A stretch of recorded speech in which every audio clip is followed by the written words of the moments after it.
నమస్తే. తెలంగాణలో Marwadi go back నినాదం పెద్ద ఎత్తున వినిపిస్తున్నది. ఇది దేశమంతా ఒక చర్చకు దారితీసింది. అసలు రాజకీయ పార్టీలు దీని మీద ఎవరు పెద్దగా రెస్పాండ్ అవ్వకపోయినా వాళ్ళు తెలంగాణ ప్రజల కంటే ఆ వర్గాల వైపునే నిలబడము ప్రజలు కూడా గమనిస్తున్నారు. రేపొద్దున మా ఓట్లు కావాలన్నా వాళ్ళ ఓట్లు కావాలన్నా, మా ఓట్లు కావాలన్నా వాళ్ళ పైసలు కావాలన్నా అని ప్రజలు కూడా మాట్లాడుకుంటున్నారు.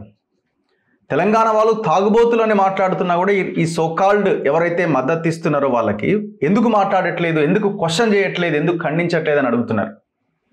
ఒక దళితుడి మీద దాడి జరిగితే కనీసం ఈ గవర్నమెంట్ రేవంత్ రెడ్డి ప్రభుత్వం సరైన ఎఫ్ఐఆర్ పెట్టకుండా అరెస్ట్ చేయకుండా చూస్తున్నది.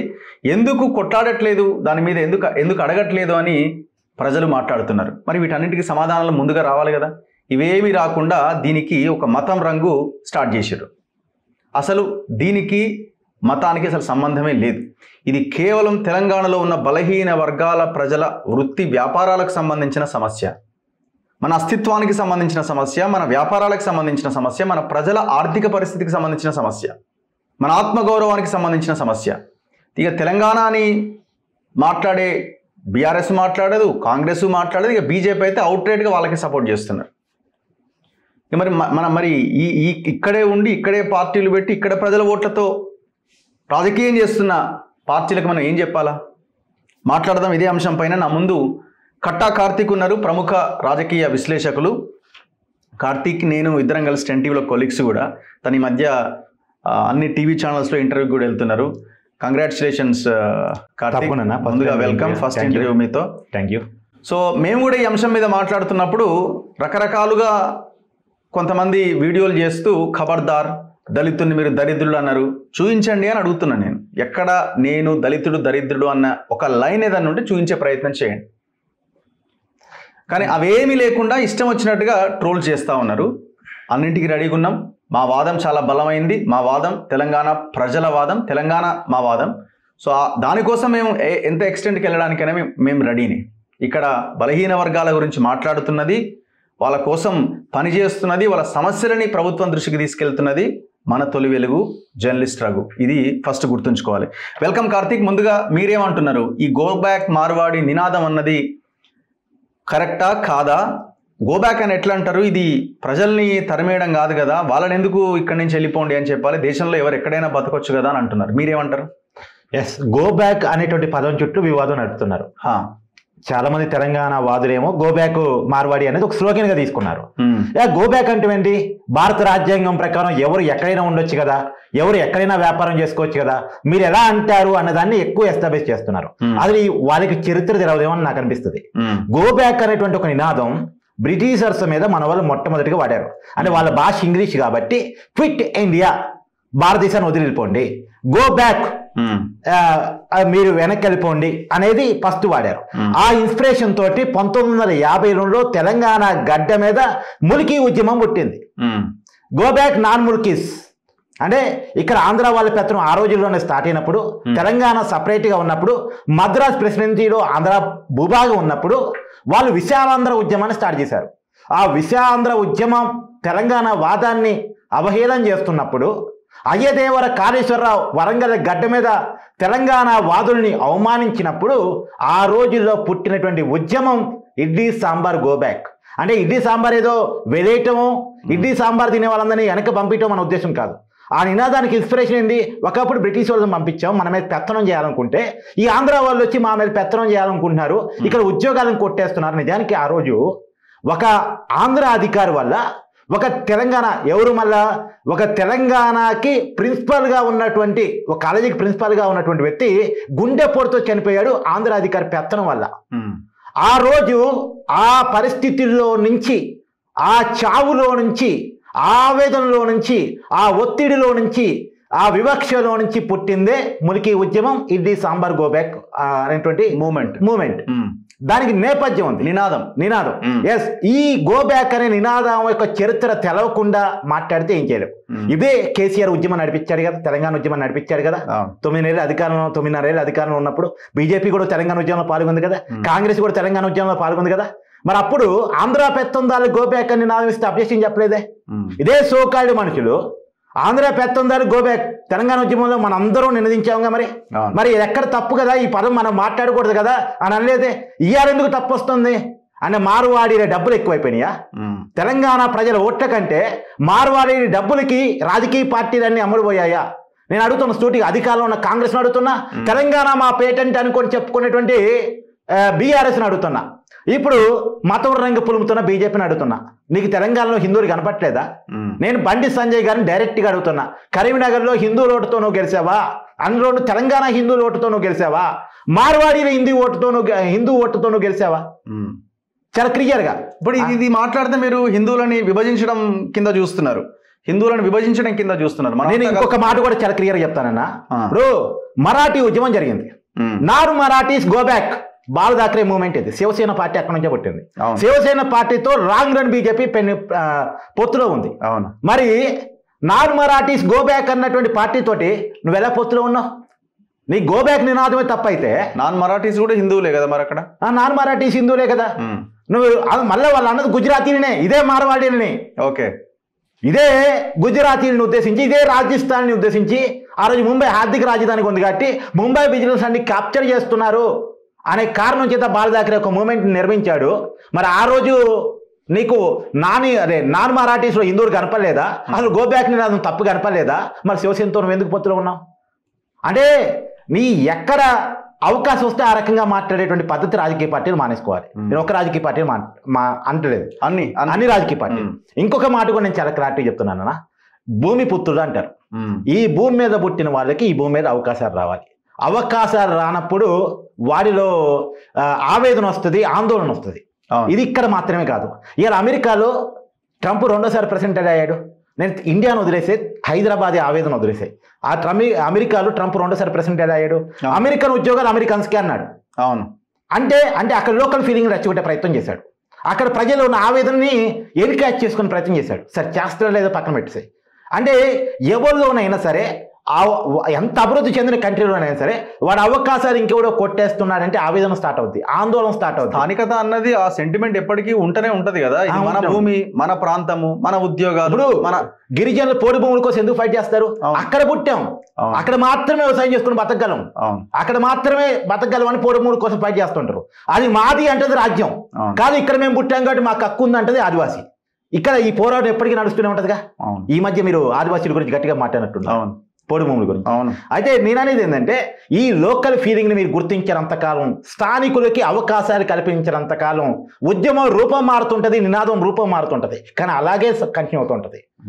రెండోది, తెలంగాణ ప్రజల్ని అవమానించడానికి కూడా రాజకీయ పార్టీలు ఏమాత్రం వెనకట్లేదన్న. ఉద్యమం చేసి మాట్లాడే వాళ్ళని తాగుబోతులు అంటున్నారు.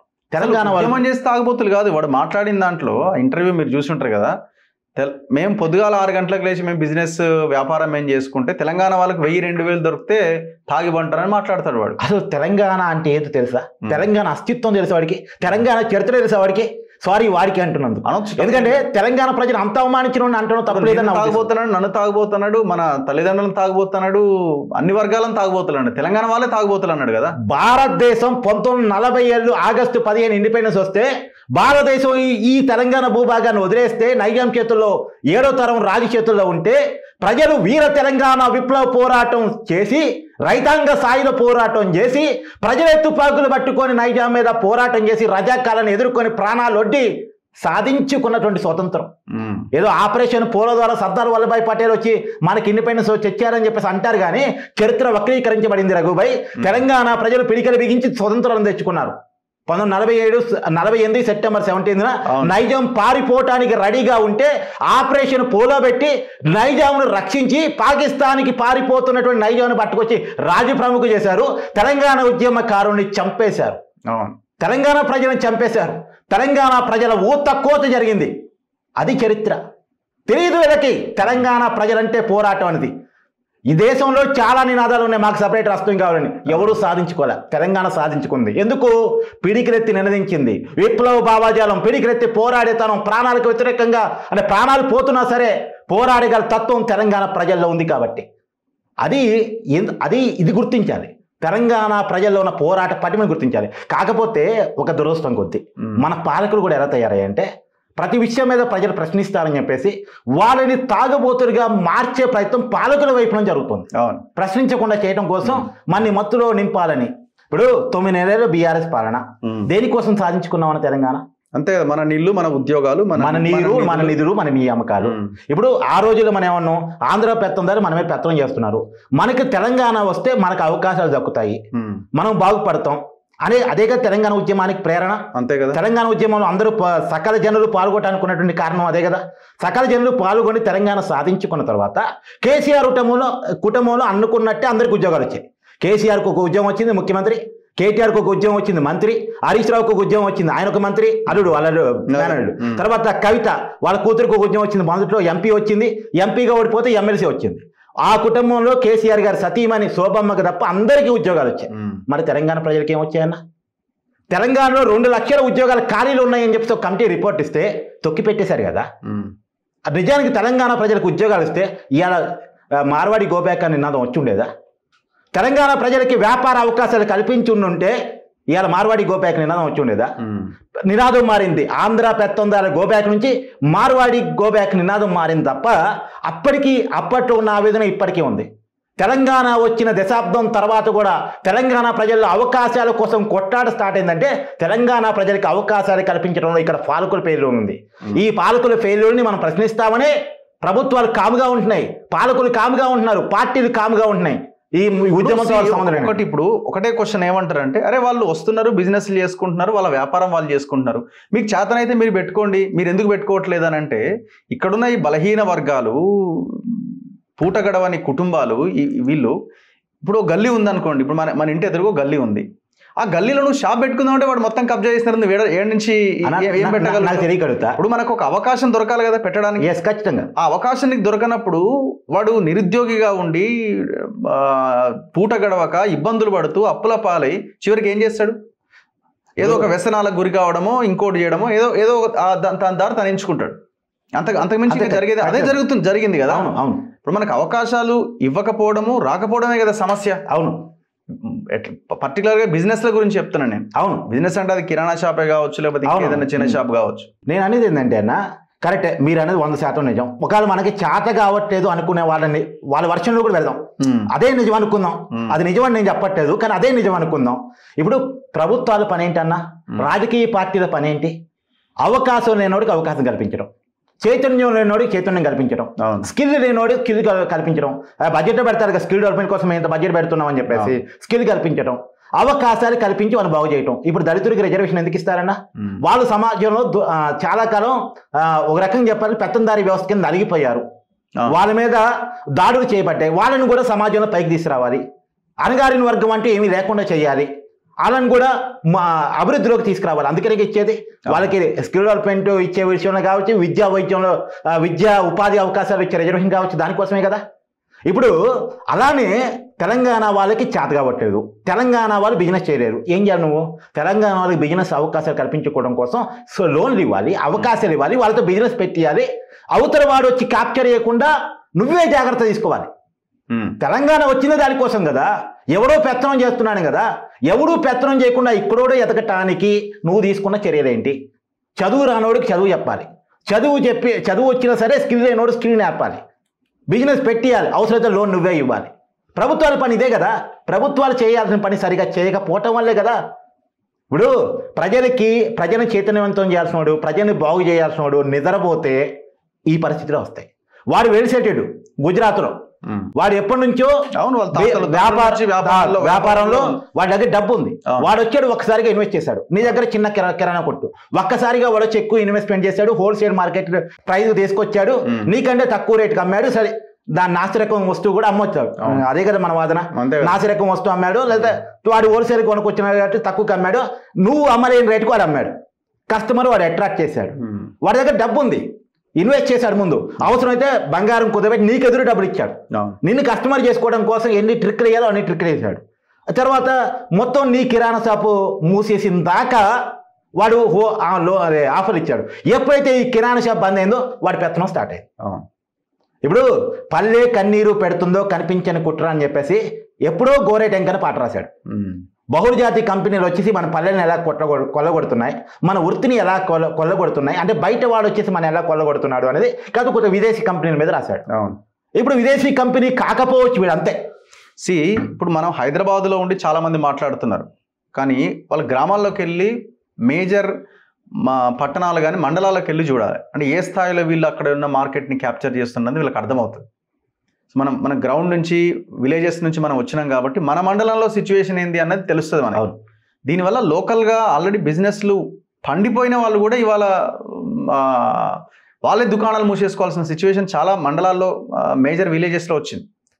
అంటే నేనేమంటానంటే రూరల్ దాకా వద్దన్నా, హైదరాబాద్ అందరికీ తెలిసిన సిటీ కదా, బేగం బజార్కి వెళ్ళండి, వాడు క్యాష్ అండ్ క్యారీ పద్ధతిలో కేవలం డబ్బు రూపంలో రోజుకి 300 కోట్ల నుంచి 500 కోట్ల రూపాయలు బిజినెస్ చేస్తారు. ఇప్పుడు మరి అక్కడ వెళ్ళి ఎందుకు వీళ్ళు డిజిటల్ కరెన్సీ పెట్టాలని వీళ్ళు చెప్పారు?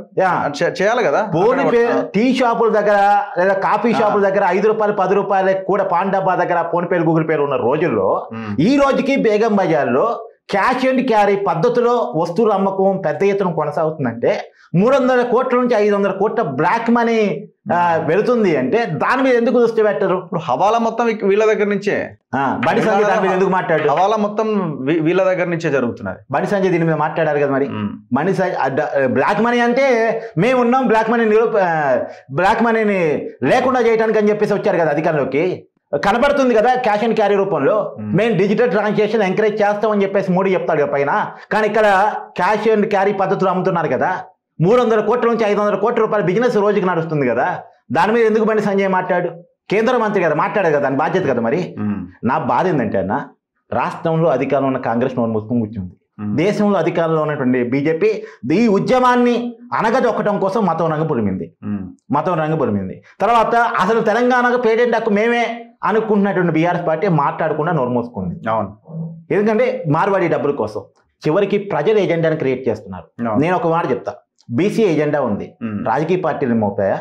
ప్రజలు బీసీ ఎజెండాను ఎత్తుకొని బీసీ ఎజెండాను ముందు పెట్టిన తర్వాత ఈ ఎజెండాను పట్టుకోకపోతే మనం రాజకీయాల్లో గెలవలేం అనుకున్న తర్వాత రాజకీయ పార్టీలు బీసీ ఎజెండాని ఎత్తుకోవడం స్టార్ట్ చేసినాయి. ఎవరికి బీసీల మీద ప్రేమ లేదన్న, మళ్ళీ చెప్తున్నా. ఎందుకంటే 42% ఇస్తానన్న రేవంత్ రెడ్డికి ప్రేమ లేదు, అసలు బీఆర్ఎస్ దాని మీద మాట్లాడట్లేదు. కేంద్రం బీజేపీ వైఖరి గురించి కొత్తగా చెప్పవలసిన లేదు. ఎందుకంటే రేవంత్ రెడ్డి కూడా ఎందుకు లేదని చెప్తున్నానంటే, ఇప్పుడు 42% రిజర్వేషన్ సుప్రీంకోర్టు ద్వారా తీసుకొస్తున్నా లేదా, కేంద్రం దగ్గర ఉన్న బిల్లులు ఆమోదింపుకోగలడా లేదా, ఇవన్నీ వదిలేయండి. అసలు ఇప్పుడున్నటువంటి పరిస్థితిలో తెలంగాణ క్యాబినెట్ 42% ఉందా? Not only cabinet, corporation, Telangana ఎమ్మెల్యేలు 42% ఉందా? ఎమ్మెల్సీలు 42% ఉందా? కోటరీ తర్వాత వాళ్ళు ఇచ్చే కాంట్రాక్టులు 42% ఉందా? లేదు. తర్వాత వాళ్ళు ఏ పనులు కేటాయింపు మీరు అన్నట్టు కార్పొరేషన్ పదవులు దాంట్లో 42% ఉందా? అంటే ఈ 42% నువ్వు ఆచరణలో పాటించకుండా ఏదో కాగితాల మీద బిల్లు బీజేపీ పెండింగ్ పెట్టిందని అంటే నువ్వు ఎట్ట సాగు? అంతే కదా. నీ చేతిలో ఉన్న అవకాశం ఉన్న చోట నువ్వు 42% పాటించావా లేదా? అవును. అది పాటించినప్పుడు నీకు ఎక్కడ చిత్తుతుంది? నీ ఎదురు కూర్చునే క్యాబినెట్లోనే 42% లేరాయా? నీ పార్టీ లోక్సభలో ఉద్యమం చేయాలి బీసీలు 42% కోసం, ఎందుకంటే పార్లమెంట్లోనే అంతిమంగా ఆమోదించబడాలి, రాజ్యాంగంలోనే 9 చేర్చబడాలి. అసలు నీ ఎంపీలో బీసీ 8 మంది ఎంపీలు ఉన్నారు, బీసీలు ఎవరు? ఒకే ఒక ఎంపీ, అది కూడా పాపం అనుకోకుండా గెలిచాడు. అతను కూడా ఈ మధ్యకాలంలో బీసీగా చేరిన సమాజ వర్గం. అంటే ఈ రాజకీయ పార్టీల చిత్తశుద్ధి లేకపోవటం వల్ల తెలంగాణ ప్రజలు దోపిడీ కాబడుతున్నారు. ఒకప్పుడు ఆంధ్రాలో దోసుకున్నారు, ఇవాళ మార్వాడి దోసుకున్నారు. ఈ మార్వాడిని తరమేస్తే ఇంకోటి వచ్చి దోసుకుంటాడు. ఎప్పటికైతే భూమి పుత్రుడికి అవకాశాలు కల్పించడంలో ఫెయిల్యూర్ జరుగుతూనే ఉంటుందో అంతకాలం ఉద్యమం కొనసాగుతూనే ఉంటుందన్న. సో ఈ మూమెంట్ ఎక్కడ దాకా వెళ్తుంది అన్నది మీ అంచనా? నేను అనుకోవటం ఇక్కడతో అయిపోతుందా? ఇవాళ ఒక 2 రోజులు సైలెంట్గా ఉంటే 3 రోజులు సైలెంట్గా ఉంటే ఇది ముందుకెళ్ళే అవకాశం ఎక్కువగా ఉన్నదా? తెలంగాణ ఉద్యమాన్ని కూడా ఇంతే అనుకున్నారు. తెలంగాణ ఉద్యమం 1969లో ఆ రోజు చావుల తర్వాత ఆగిపోయిన తర్వాత, ఏదో ఆమెతో ఆగిపోయిన తర్వాత ఇక తెలంగాణ ఉద్యమం ఎక్కడిదే అన్నారు. తర్వాత తెలంగాణ ఉద్యమం బీఆర్ఎస్ అంటే అప్పుడు టీఆర్ఎస్ పార్టీ పెట్టినాడు, తెలంగాణ అనే నినాదం కేసీఆర్ ఇచ్చినాడు కూడా, ఇది లేచేది కాదు పోడు కాదు అనుకున్నారు. కానీ తెలంగాణ ఉద్యమం ఉవ్వెత్తున లేచిందిగా. టైం పట్టింది, ఏ ఉద్యమానికని టైం పట్టింది, కానీ ఆగేది కాదు అని నా నమ్మకం.